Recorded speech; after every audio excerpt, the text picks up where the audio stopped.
A powerful picture worth more than the thousands of words written by these American prisoners. 3 of them journalists wrongfully detained in Russia, now freed in an historic exchange. President Biden celebrating with their families who spoke to them by phone. Their brutal ordeal is over, and they're free.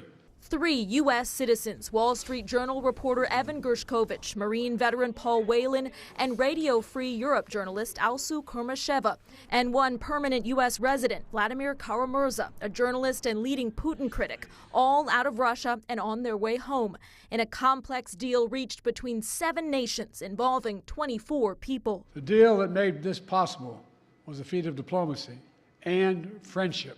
Negotiations ongoing since the December 2022 release of American basketball star Brittany Griner. Lengthy negotiations were made more challenging by Russia's insistence that convicted murderer Vadim Krasikov be freed. He was jailed for life in Germany.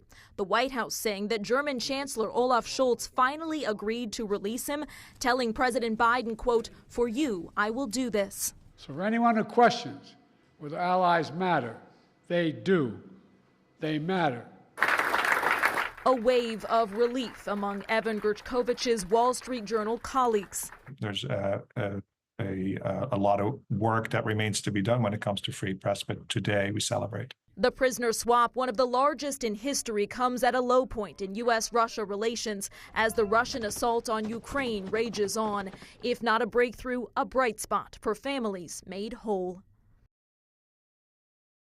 In Washington, Alice Barr, NBC News. President Biden said he would keep working to try to free American prisoners still being held in Russia. And the National Security Advisor said today that the U.S. initially wanted to try to free Russian opposition leader Alexei Navalny through this deal before he died in a Russian prison. Some of his allies were freed through the prisoner exchange. In Washington, Alice Barr, NBC News.